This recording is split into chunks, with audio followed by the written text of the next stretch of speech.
This is our Act 1. This is somewhat an experiment. Let's see how it goes.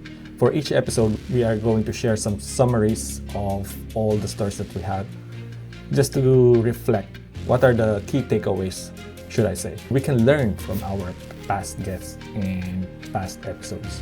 Right now, we're deep diving into the world of Bogans, loud music, tattoos, burnouts, breakdowns, and people who didn't fit into little boxes. We've hung out with Dave, Sam, Jolene, and Hamish Blood. 4 people, 4 stories, 1 question. What does it really mean to be a Bogan?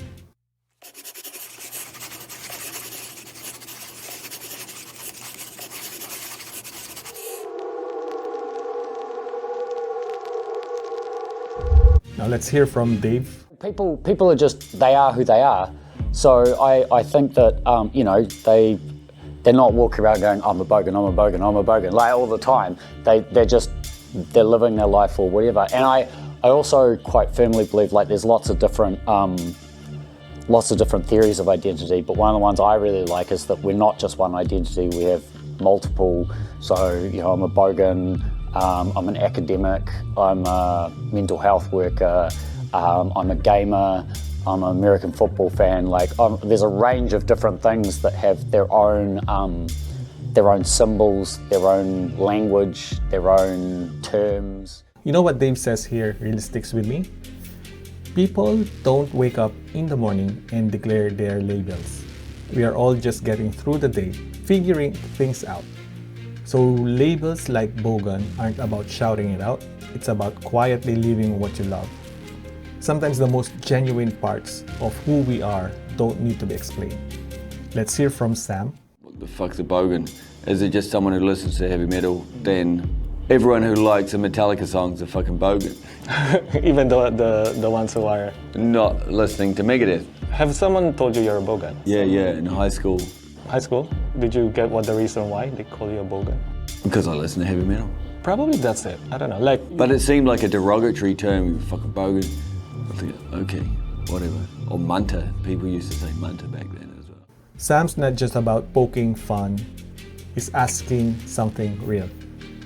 If loving heavy metal makes you a Bogan, then most of the world is probably one.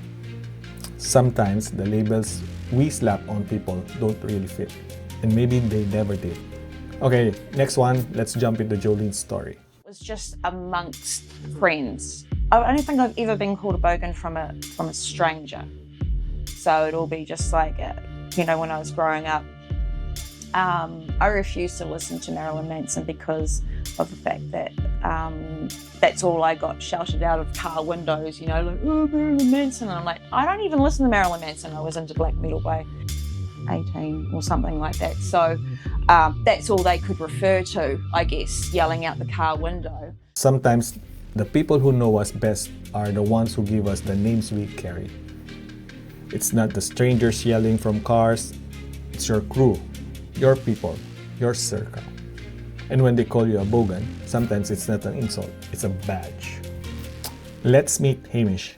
People tend to be not too fussed about the opinions of everyone else. They're just like, hey, I'm going to have fun the way I like to have fun. I'm going to dress the way that I enjoy looking. And if someone else has a problem with it, they can, for lack of a better word, go fuck themselves. Okay, I like that. So it's like you don't care. Yeah, pretty much. There'll be people that turn down their nose at me, and sweet as. Good on you. I enjoy your Chardonnay. Mish talks about clothes, but it's not about fashion. It's about feeling right in your own skin.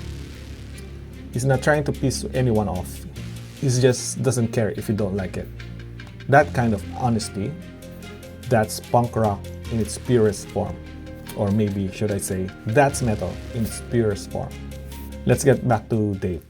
And the world tends to put value on culture. There's what's called the big C culture, like your classical music and fine art and all the rest of it. And then there's the little c culture, which is, what all the riffraff listen to down there.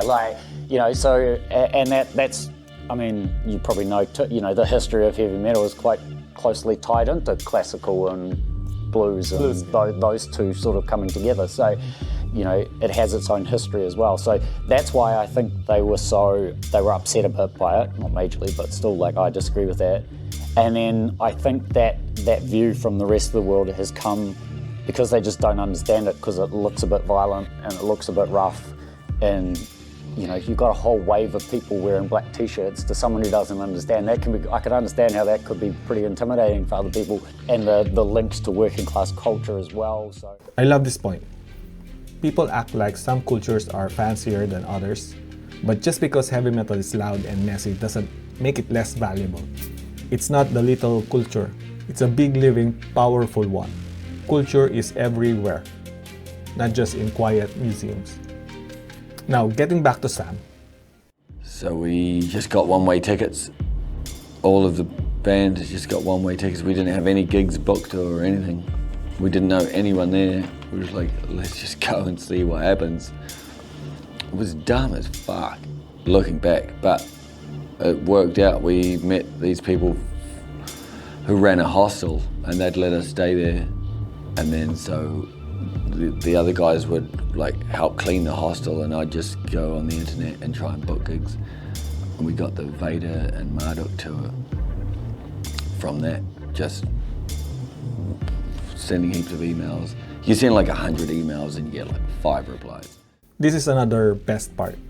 Imagine packing up, jumping on a plane, and heading off a country where you've got no plans, no gigs, no backup. It's gutsy, it's reckless, and it's a kind of move that could change your life. Sometimes the best stories comes from the moments where you've got no idea what will happen next. So let's hear more from Jolene.